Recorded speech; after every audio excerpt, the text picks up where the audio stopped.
và nói gam tin nào cú kitcha te ho zo se na bon chau bin ni thap ha thado zuni sim som ni leni sunday ni khu in zong ni thu so ngai ki du hite thu so ngai tau hite Israel le Iran gal hi achi sa zuni sim som ne thum ni khwan ki pan hitan United States in Israel to sot na le Iran te nuclear munpi ho su set pi ding anop zi ovian Iran te nuclear munpi thum cho an su set pi tau ve le ko noi thu ta no ya Iran te nuclear munpi Fordo nuclear facility cho ZBU-57 bunker buster bomb massive ordnance penetration MOP 30,000 pound agi hwa na bulu vien chule Natanz nuclear munpi le Isfahan nuclear munpi ho cho Tomahawk cruise missile som thuma na bulu hidanin kiseyen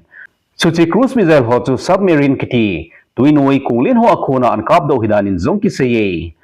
Fordo nuclear facility chu leikunoi thu da hi ji chuan Susite na dinggel na in United States in bunker buster bomb ho mangcha na blue hidanin zong kisayen chuchi bomb ho cho United States Air Force on B2 steel bomber ho melma ho radar ho amat pha zolo ho chutwang wanleng ho mangcha na po wa chumun chu agablu hi United States in B2 steel bomber zal som thumle ni sim do te ding good wang vien chutwang bomber ho som ni lekhat bo an ki sim do zo ham vi United States bandeng B2 steel bomber hon chumun bulu ne ding chun ki zom thelen nidan somli le li sung van chunga na leng ve Iranian agal bolo nga alo wa chule United States hin to khaw wa hi le na sazo chi a ki bulu ding hi vetin US President Donald Trump in gi na khaw ta na bole Donald Trump in say na Middle East gam sung suno pha hi Iran hi vien Iran in samna bol ta di ngai hi na TPOV United States in Iran te nuclear munpi ho associate pi naw chunga Israel Prime Minister Benjamin Netanyahu in US government pachana sangta an pin hichi US thilbol hin Middle East gam sunga chamnala mo na hin thuding hitai tin Israel Prime Minister Benjamin Netanyahu na phongdo United States in Iran gam sung abulu cho Iran te nuclear munpi ho associate ding bo agodo hin Iran gam sunga vai poding khelbo ding agodo wang hipoi kiti United States in Iran te nuclear munpi ho bulu nung vien Iran vai pu hon thupon hin bol vien nuclear munpi ho cho chuti ta akisu se hilo danin phongdo vi Fordo nuclear munpi aki bulu te ding chu aki het hi ji chun chumun chu an ki da hlaman hitai tin jong Iran vai pu hon phongdo vi Iran government TV channel khat chun Middle East gam suwa US te military base namun ho zo si chun so do vien Iran te missile hon US military base ho cho aka pha na mun zenga hidan zong phongdo vin United States in Iran te nuclear munpi abulu cho abol khil the jing taw vin Iran in ki movel lo hil ding hitin an phongdo vi United States in Iran gamsung abulu nung chun Iran in zong asom ni covid chan na dingen Israel gamsung chu na sata in missile som thumin an bulu ki du vi missile pu ke na chun Israel gamsunga mi som ge legup vel an kitong khaw vin sule building phabeb zong missile pu ke na chun sit lo tai US President Donald Trump in Iran chunga gi nan sata na bol hitan United States na hin to khaw wa hile na sazo che a kale thu ding hi vetia gi na an bol ji chun Iran in tu chan in wang US military base ho cho bulu hi lai vi Iran in US government aki holim piu wa aki ka wa ki point ho asu thlap na ding vin India pan na in gam pha bepin Iran government thumok an bol vin advice na bol vin Iran in wang tu hi kyau to na ding phat hi ta poitin an phongdo vi United States le Iran in nuclear chungchang thu a kheu na ma ve ane nung jing vin zong Iran in nuclear bomb sim do ding agu jing vin panala jing vin chuti ji chun United States in zong Israel le Iran gal hi phalem chang an kila uvin Iran te nuclear mun pithum ho chu ahin bulu jing o hitai US President Donald Trump in azol thu jing an hiu vin ahin la Iran in US nge na banga acha lo ji vin US in thagum ahin pado hitai Iran te nuclear munpi thum ho cho ki sutel de jing dan in US President Donald Trump in phongdo in ahin la Iran in wang chuti ta in sepoitin an don buru vi Iran in nuclear gunman cha sim do ding go ji vien Iran sipai lubu mi som thum wal athi lo taw vien chule Iran te nuclear scientist so mi ko an chi lo taw vi Iran government in avela nuclear en ki sim do na dio nuclear program ahin job na dingo aban ahin job kin na diu hi Patam ta lu tading in zong ki seye Iran nuclear program ji chun United States in Iran te sipai lubu Qasim Soleimani zong cho sang ni le somni kum chun drone mang chan an thadu vien chule Iran te nuclear scientist lubu pa Mosen fakriza de zongcho Israel United States in sangni le somnil khat kuma na thau hitai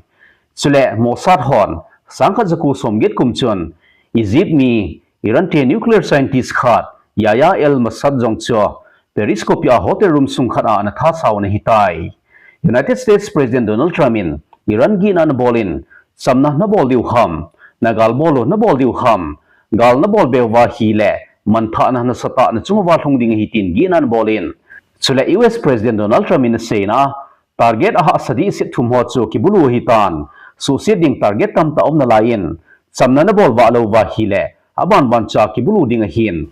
Iran gam sunga su sit ding ki go target ho zo se thawang cho abon cha pha chom cha khat sung bo wa ka su sit jing the wi tin jong US President Donald Trump in say be Iran Foreign Minister Abbas Araga chin thu pon hin bolin United States in Lheh thau vi United States na to chu international law to ki kala hitin phung do e chule ma pan se be na ka gam sung ki bulu hitan ke hon jong kale thu phat hitai tin phung do e Iran le Israel ke do na United States aki go lu to ki thonin Iran le pan khompi kho Hezbollah pan a Muslim tingnoi mi khon United States gam sung galgu bolding amanu ama pa pan na a mi pi alom changa thading kho mi tam ta akoi go hidadan jong ki seyen United States Intelligence ho FBI hon chutbang Muslim tingnoi mi ho mat do ni ding chun pan satai na lataw vi Iran government in United States gam sunga Muslim tingnoi mi ho sleeper cells ki ho mi tam ta akoi hidadan jong ki seyen chuchi sleeper cells ki ho cho regular ta agal bol hi po vin na to na tham chum chum bola in kumang ho hi vin